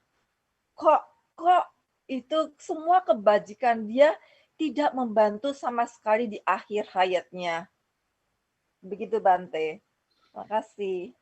Iya, jadi begini, memang seolah-olah tidak ada pengampunan. Tapi kalau kembali ke pertanyaannya yang Romo Sumani tadi, bahwa kita kemudian lalu memikirnya itu, perenungan kita menghadapi kenyataan itu yang paling penting. Bahwa bisa nggak kita berpikir positif atas pengalaman yang kita terima. Misalnya, dia mengalami kesakitan, kemudian kita lalu merenungkan, untung sakitnya cuma segini. Dan kita tidak bisa menghakimi orang lain atas, atau kita tidak bisa menghakimi atas pengalaman orang lain. Misalnya, Ibu Harita mengatakan, aduh, kasihan sekali ya. Belum tentu orang yang mengalami itu sama perasaannya dengan yang Ibu sampaikan. Karena kita kan pengalamannya berbeda. Ada beberapa orang mengatakan gini, aduh kasihan ini, keluarganya ada yang stroke 15 tahun, kasihan keluarganya. Kita orang luar mengatakan kasihan, padahal keluarganya mungkin berpikirnya berbeda, yaitu aku punya kesempatan 15 tahun merawat orang tuaku. Tidak apa-apa, walaupun orang tuaku stroke ataupun koma, tapi aku tetap punya kesempatan berbuat baik. Nah, itu kan beda sudut pandangnya. Kita tidak bisa menghakimi orang lain. Kemudian yang stroke ataupun yang koma juga kita ngomong kasihan nih koma. Padahal dia mungkin malah pada saat itu dia punya pikiran yang positif atau yang baik atau yang apa, kan kita juga nggak tahu. Ya, jadi kita tidak bisa menghakimi. Atau mungkin kita lihat orang disuntik. Kadang kita merasa, aduh, kasihan sekali ya, diinfus sampai kayak gitu. Bukan disuntik tapi diinfus ya. Diinfus, aduh, nyarinya jarum infusnya gini. Kita ngeri-ngeri sampai kita mau pingsan ngalami itu. Tapi orang yang jarum infusnya besar dimasukkan dan tidak ketemu-ketemu itu sampai goyang-goyang di bawah kulit, dia merasa biasa-biasa aja. Nah, jadi hidup ini kita tidak bisa menghakimi orang lain. Sehingga kalau tadi temannya itu yang sudah berdana segitu banyak atau sudah banyak berbuat baik, lalu dia mengalami penderitaan, dia sekarang pola pikirnya bagaimana? Kalau dia pola pikirnya menderita, itu menambah penderitaannya yang lain.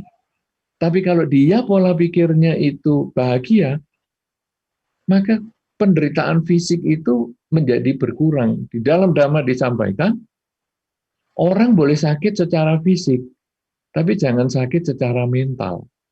Manusia ini ada badan dan batin. Ketika badan ini kita sakit, kemudian batin kita, aduh iya ini aku kenapa, badanku ini sakit-sakitan terus, sudah lama aku sakit. Batin ikut sakit, maka badan dan batin kita sudah sakit. Semuanya sakit, dan itu menderita sekali. Tapi ketika badan kita sakit, kemudian batin kita tetap tenang, ya enggak apa-apa lah, untung dengan semua kebajikan yang saya lakukan ini, saya sakitnya hanya seperti ini, ya aku bisa terimalah ini sebagai kenyataan. Batin menjadi tenang, maka hasilnya badan pun menjadi tidak sakit. Nah, orang yang batinnya tidak tenang ini kalau menghadapi segala sesuatu atau operasi atau misalnya apa, itu kan kemudian dibius. Dia kan terus tidur. Wah, dioperasi sana, dioperasi sini, kok tidurnya kok enak ya? Kenapa? Karena batinnya ditenangkan. Orang yang tidak bisa tidur diobat tidur supaya batinnya tenang. Jadi sebetulnya manusia ini badan dan batin, ketika badannya sakit, batin ini yang harus ditenangkan. Dan di dalam Dharma sebetulnya kita menenangkan batin ini. Kuncinya di penenangan batin. Karena badan kadang itu urusan dokter, kita sulit untuk bisa ngobati sendiri langsung dengan sakitnya, dengan lewat kekuatan pikiran kan tidak banyak kemampuan kita. Tapi batin kita bisa menguasai dan kita bisa berlatih itu. Makanya ibu yang tadi banyak berbuat baik itu, mungkin pola pikirnya kalau dia positif, ya dia tidak ngapa-ngapa. Kita yang lihat yang ngeri, tapi belum tentu dia semengerikan itu yang dia alami. Tapi kalau sampai dia berpikir negatif, kita yang harus menenangkan kepada dia bahwa sesungguhnya Anda harus berpikir tentang untung. Untung kamu sudah berbuat baik, sehingga kamu hanya mengalami kesulitan seperti ini. Kalau kamu tidak banyak berbuat baik, mungkin kesulitan yang kamu alami jauh lebih besar. Ya, jadi ini tidak ada urusan sama penebusan dan lain-lain. Ini adalah cara berpikir yang paling penting menghadapi segala sesuatu yang kita alami. Begitu Ibu Harita. Terima kasih Bante. Ya. Semoga sehat Bante. Ya, mudah-mudahan Ibu juga selalu sehat. Karena bangun melek malam terus ini. Melek pagi, melek malam, aduh. Begadang. Begadangan terus. Iya, ya. Oke, terima kasih Bu Harita. Ya. Bante, karena waktunya ini sudah melewati dari jadwal ya. Kita akan menutup ini, Bapak Ibu, saudara-saudari sekalian yang saya cintai. Waktunya sudah di penghujung ya. Jadi kita menutup. Terima kasih atas uraian Dhamma dari Bante yang sangat jelas. Saya yakin hari ini semua berbahagia mendengarkan Dhamma yang indah pada awalnya, indah pada pertengahannya, dan indah pada akhirnya. Saya akan membacakan sedikit kesimpulan ya. Kalau menurut Bante, yang tadi dijelaskan bahwa sebaiknya umat Buddha tidak menggunakan kata takdir, kita menggunakan kata karma. Semua membawa karma masing-masing. Teruslah berbuat baik dengan pikiran, ucapan, dan perbuatan yang baik. Isilah kebajikan dengan melakukan kerelaan, kemoralan, dan konsentrasi. Gunakan setiap saat sebaik-baiknya diisi dengan kebajikan. Itu yang bisa mengubah kehidupan kita. Dan selalu gunakan kata untung. Ada sebuah quote yang saya ambil juga dari Utama Matera ya. Jadi saya semalam ini kotak-katik quote yang tepat sekali. Ada quote yang bagus yang tadi juga Bante sempat utarakan.